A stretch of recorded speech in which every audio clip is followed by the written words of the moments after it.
welcome back to Apollo Imida! Hello guys, kung bago pala kayo sa aking YouTube channel, don't forget to like, share, and subscribe. And hit the notification bell para updated kayo sa Apollo Imida Happening! So ayun na nga guys, magpapakilala muna tayo. Sino ba siya? 1, 2, 3, go! Hi mga ka-Genie! This is Siren Jean ng Manic Fun! So ayun guys, yung vlog namin ngayon is vlogag. Hindi. Napapansin kasi kung ko. napapansin nyo guys, napapansin mo. Napapansin mo ba? Napapansin ko din. Kaya naman napansin natin. At napansin nila. Napansin nyo din. Napansin nyo, hindi na TikTok ang Prince Bang. And At- kung mapapansin nyo, Sa mga vlog ni Siren Jean sobrang na lungkot, hindi na nagsasalita si Bebang, para na siyang tuod. Grabe din si Bebang guys. Kung alam niyo na yung pinagdadaanan niya ngayon off-cam. Sobrang lungkot ng buhay niya ngayon. Sobrang dinibdib niya yung mga bagay-bagay. Napag-decision na ni Sir na ihiwalay muna si Bebang kay Prince. Kasi Diba? masyado na siyang, Madikit at yung Nahuhulog. closeness niya is masyado ng okay at kumbaga nahuhulog hindi na na. siya, Parang parang nagiging BFF. true na yung feelings ni Parang, Bebang hindi, kay actually, Prince. sinabi niya yun sa vlog ko. Inamin niya. Kung kailan nagkakaroon na siya ng feelings. So, kailangan mas maiwasan yun ngayon. Kasi, BFF Kaya habang lang maaga talaga. pa, sabi ni Sir, Agapan mo. agapan at paghiwalayin mo. Yes, BFF kasi sila dapat. Totoo. Ang BFF, naging BFF Pro Max and Premium. Totoo. Nag-subscribe siguro Nag-subscribe siya. sila sa premium. Ayun. And Hindi na na-cancel yung subscription sinabi niya. nga ni Prince, para daw sa sarili niyang growth, kailangan niya munang mawala sa environment niya si Bebang para at the same time hindi siya magtuloy-tuloy din yung feelings. Oo. Kasi mahirap na yung gano'n. Sana Kasi ganun din si Bebang. nag-aaral sila, Ang dami nilang priorities. ang dami nilang kailangan i-priorities, and masyado pang maaga, masyado pa silang bata for that. Yes. Okay na nga guys, Puntahan natin si pupuntahan muna natin si Bebang at kausapin natin siya at i-comfort natin siya. At sasabihan natin at mag-advise na din natin siya kung ano mga dapat Pero niyang diba- gawin, dapat niyang iwasan. Hindi, sabi niya kasi comfortable siya kay Matt ngayon. Feeling ko ang mas kailangan niya talaga ngayon si Matt. Kasi sabi niya last vlog ko, comfortable daw siya kay Matt eh. Pwede, doon niya sabihin lahat ng mga nararamdaman niya, mga hinanakit niya kay Matt. Feeling ko si Matt yung kailangan niya for now.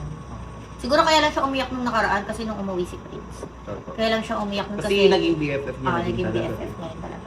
So, puntahan natin si Bebang. Let's go! Bago pa dumilim ang aking paningin, puntahan Puntahan na na natin natin si si Bebang. So ayun na guys, puntahan na namin si Bebang dito sa live room. Kasi dito siya kanina.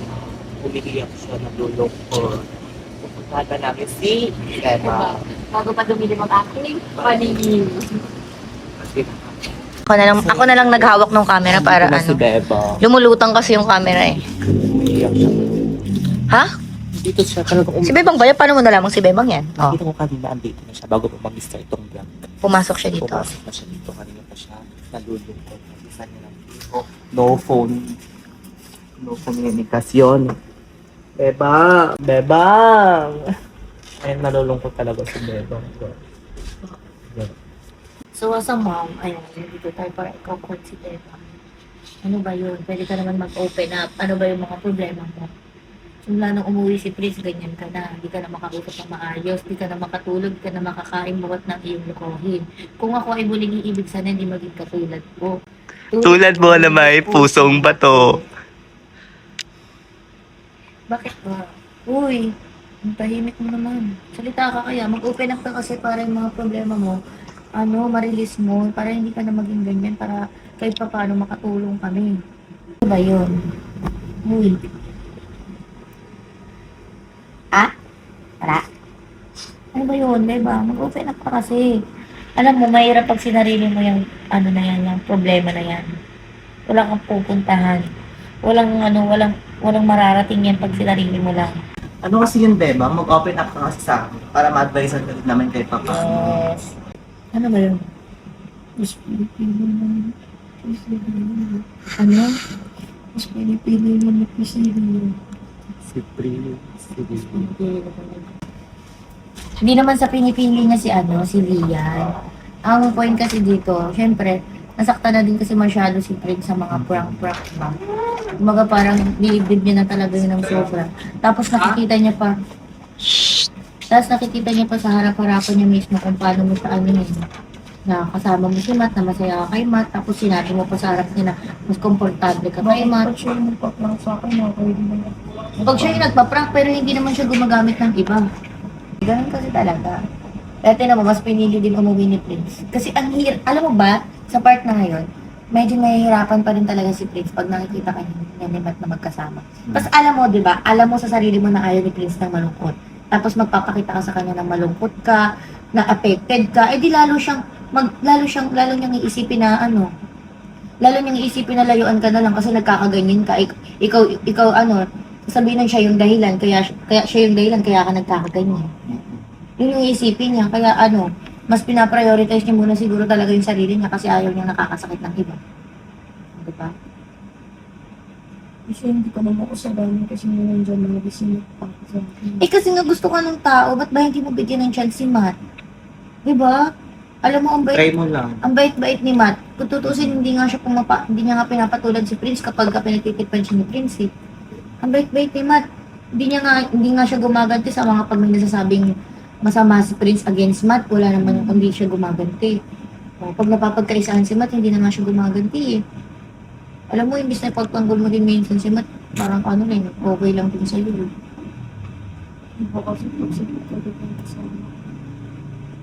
Iba talaga pag sipil yung kasama mo. E, paano mong gagawin natin? Iwala na. Sabihan na ngayon. Ba't pagalit na galit ko kay Lilian pala? Ano din Wala ba namang ginagawa sila. Lahat naman kasi nung lalaki, ginagawa ko niya. Sabi ni Chris dati, hindi siya napag-perfect din, pero Siguro hindi ka nanood ng vlog ni Apollo, last vlog ko. Okay na nga si Lian sa lahat eh. Hindi aside. Okay na si Lian sa lahat ng mga boys. Kung tutusin, si Lian nga may trauma na siya sa mga lalaki lumapit eh. Buti nga, lumapit siya kay Prince. nagkaroon pa siya ng Nung lumapit malakas siya, na loob oo. para lumapit Ayaw sa niya din mga lumapit lalaki. kay Prince kung tutusin. Ayaw niya din lumapit Gusto kay niya Prince. linisin talaga yung pangalan. Ayaw niya din lumapit kay Prince since ikaw nga yung BFF Pro Max niya. Since nung nalaman ni Lian na nagkagulo kayo ni P, na hindi kayo masyado nagpapansinan. Tsaka niya lang kinausap si Prince as respect sa'yo. Kumbaga, respeto lang, ganun. Bakit ba kayo nandito? Gusto ko nga namin i-comfort at sabihan. Gusto ko mag-comforter Ano bang gusto Pag gusto mo compartment, or comfort zone. Hindi na, ano ba Pag gusto mo comfort room. May gusto ba kayo sabihin sa akin? Meron. anyway. Siyempre, di namin masasabi yun kung hindi ka mag-open up ng problema mo. Paano namin mabibigay yung best advice sa'yo? Or ano na lang, tawagin na lang namin yung Lia. Si Matt. Di ba BFF mo din si Matt? Tropa ka mo. Para kayo Di ba ang mag-usap. mag-BFF na ko? Kung hindi ka comfortable na sabihin sa amin yung problems mo, baka si Matt yung makakatulong. Okay lang ako ng city. Wala nga, ni CP. Tawagan mo lang kayo natin. Or kahit bigyan lang natin ng konting oras si Beba. Gusto mo tawagan ko si Prince? Kahit tawagin mo ako, tatawagin mo yun. Papatayin lang yun. Hindi kami bahala sa'yo. Kahit konting oras lang. Kunin ko lang yung cellphone ko Tawagan natin si P. Sayang guys, tatawagan na namin si P. So yun guys, tawagan na po natin si Prince. Tingnan natin kung sasagot. Nagre-ring. Hindi ko pwede pakita yung pangalan guys. Baka mamaya bistok niyo pa. Diba?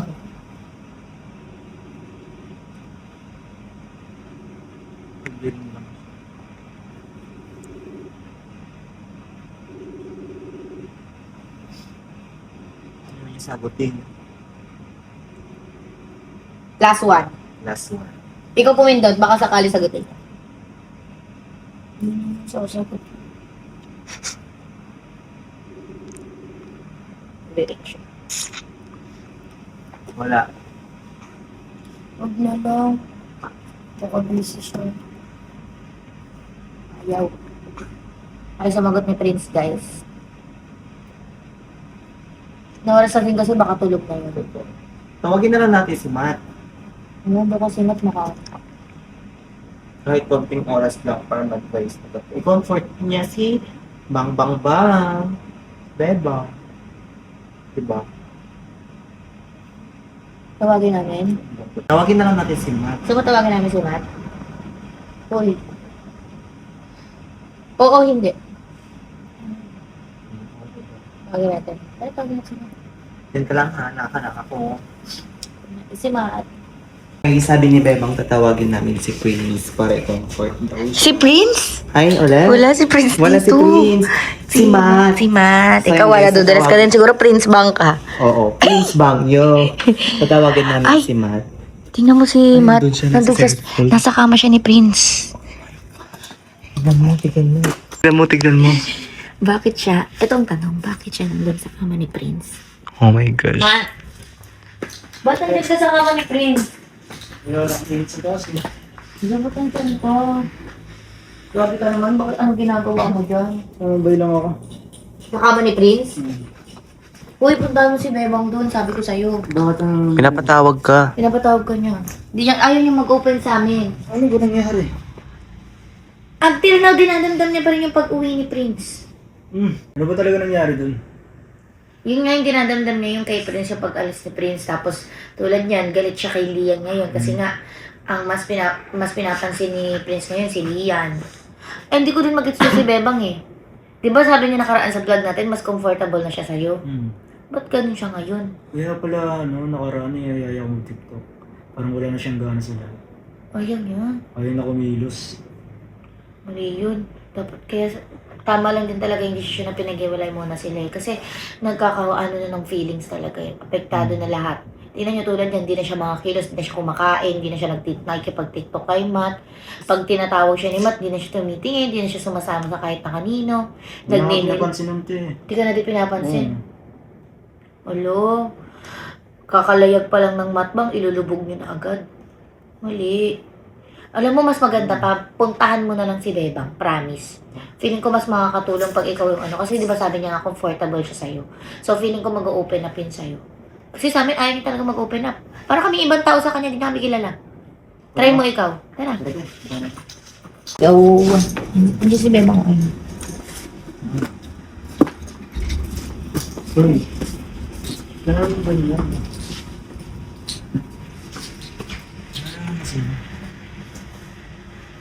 Nandito na naman. Ano talaga nangyari sa'yo? Kaya naman nagkakaganyan. Uy, Ayaw Sabihin niya mo sa mag-open up. akin. Bago gusto niya mag-close up. sabihin mo nga sa akin. Nahihirapan ka? Bakit? Ba't yung nahihirapan?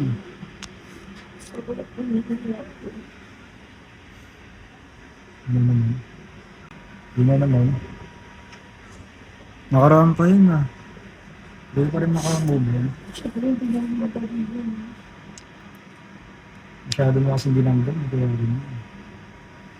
Kaya ka nahihirapan ah. Mga ako sa'yo ah. Huwag mo naisipin yun. Kasi lalagpas din yun eh. Lalagpas din yung oras. Ano, kasi nagdaliwa ako. Babalik na sa mga pag-senta. Kaya babalik pa naman yun ah. Hindi naman siya magtatagal din sa Manila. Oo, pagbalik niya, sino ba pinapansin niya? Di ba si Lian ba? Kasi Liam, pinapansin ko rin naman yan. Sadyang may tampulaw rin talaga si Pinsan. Kaya hindi mo. Tsaka ano ba? Dito naman ako ah. Kailan mo ba ako makikita? Parang di mo ako nakikita sa paligid mo eh. Hindi mo siya na-appreciate. Dito nga ako para sa ilagay. Alam ko naman yung dyan ka para sa akin. Pero iba talaga pag si Pin. Yun nga eh. Eh parang ayaw na ka sa'yo ng tao eh. Pinipilit mo sa sarili mo. Minsan mag-adjust ka rin sa sarili mo. Siyempre, nahihirapan din naman kasi ako eh. Dahil ng pinsamahan, tapos makawala yung bigla ng gano'n. Yun nga eh. Imbis na, yung isa nga, bis galing ko sa amin. Kala nga, lahat-lalo na yung pinagsamahan nila. Tapos ako, ang bilis nilang kalimutan. Alam mo, hindi ka kinalimutan nun. Tsaka huwag kang isip ng negative. Tsaka hayaan mo na yung si Prince. Di ba nga nakaraan? Yung oras niya lagi nang nakatulong sa'yo.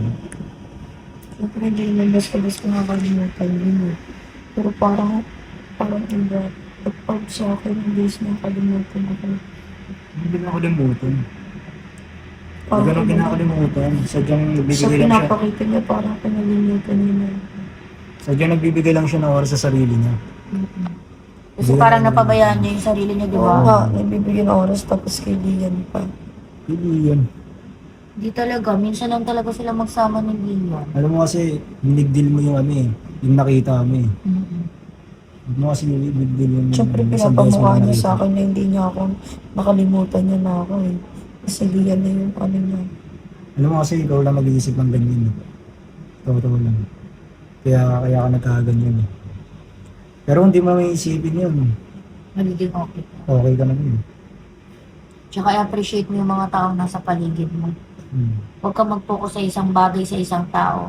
Na-appreciate ko naman po yun eh. Hindi ko lang talaga matanggap na hindi nakagawa. Sobrang nahihirapan na ako sa sitwasyon namin. Huwag mo hayaan yung sarili mo, no? Isipin mo na lang yung kakasaya mo, hindi yung kakalungkot mo. Pinapabayaan mo na yung sarili mo. Huwag mo hayaan yung sarili mong ganyan ka. Tsaka, alam mo, malay mo, may mga nagmamahal pa sa'yo dyan. Sa paligid mo. Ano mo, nasa tabi mo lang. Tsaka sa totoo lang, bilang nanay ko, di ba nanay ako ni Bebang guys? Akala niyo ba okay lang sa akin nakikita ganyan si Bebang? Siyempre naapektuhan din ako, lalo na, di ba hawak ko nga yung Prince Bank? Tapos biglang nawala na yung Prince Bank nung bigla-biglaan. Siyempre, tas nung nakita ko na nagkakaganyan na si Bebang, ay, naapektuhan din ako guys na nakikita ko si Bebang na ganyan. Akala mo di ako nasasaktan pag nakikita kita ganyan. Ha? Siyempre, masakit din para sa akin. Dead na lang ako, tinatawa-tawa ko na lang, pero nasasaktan din ako para sa'yo. Iiyak mo kasi, ilabas mo kasi lahat ng problema mo, hindi sinasarili mo lang. 'Di ba? Paano kami makakatulong kung hindi mo sasabihin sa amin? Saan ka napapagod, saan ka nahihirapan? Paano naman kami mga tao nasa paligid mo? Paano yung mga taong yung mga taong nandyan lagi para sa'yo?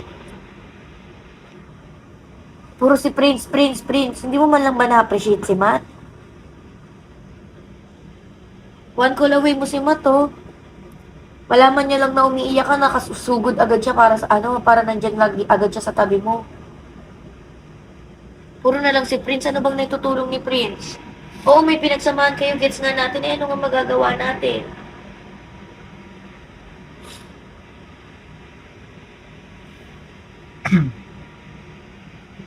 Tsaka alam mo, huwag may pilit yung sarili mo sa taong hindi ka naman dahil mahal.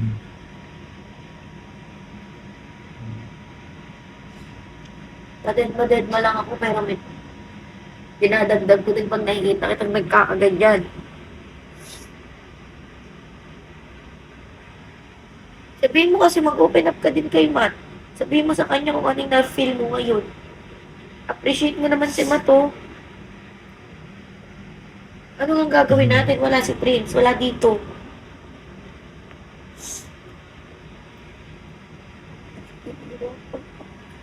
Ha?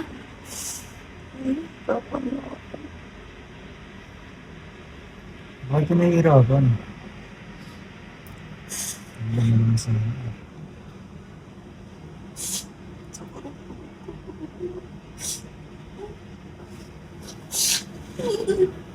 pagod saan? Stay.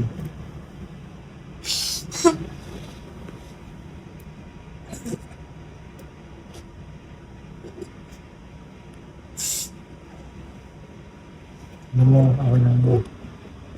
Nalagpasan mo rin yun.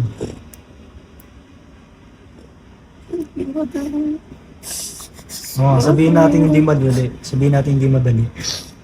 Pero, lilipas din yun.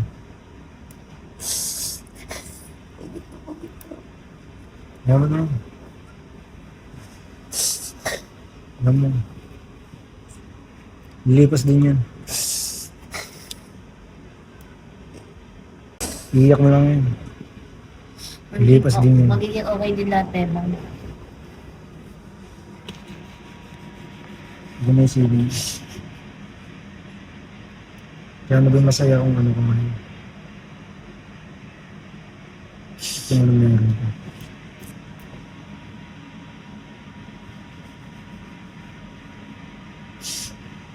Yan lang. Appreciate mo si Matt, oh. Diyan si Matt palagi para sa'yo. Napakabait ni Matt. Alam ka na ba?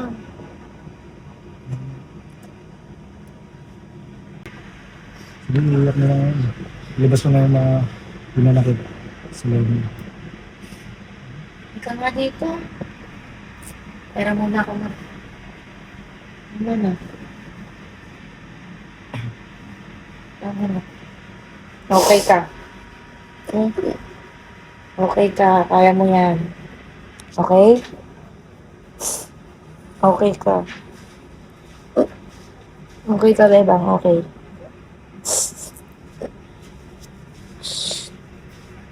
Tama na. Ano na yan? Ito na.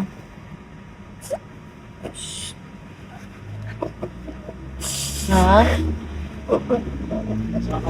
Lahat naman ng tao napapagod ah.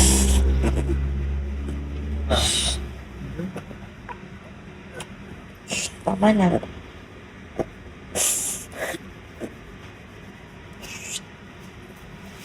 Ay lang yan. Dito si Mato, ayan si Mato. Dito kami ni Apollo. Diba, Apollo? Dito kami lahat. Saan ka na? Okay? Okay na, magiging okay din lahat, okay? Dadating yung araw makakapag-usap din kayo ni Prince ng maayos, heart to heart. Pero ngayon, i-appreciate mo muna. Mas i-appreciate mo yun yung sarili mo. Mas i-appreciate mo yung mga taong nasa paligid mo. I-prioritize mo yung sarili mo, yung growth mo. Prioritize mo yung magpaganda ka, ganun. Okay? Bravo ka. Oo. Maganda ba si Bebang, Mat? Mm. Ganda-ganda mo eh. Ano ka na?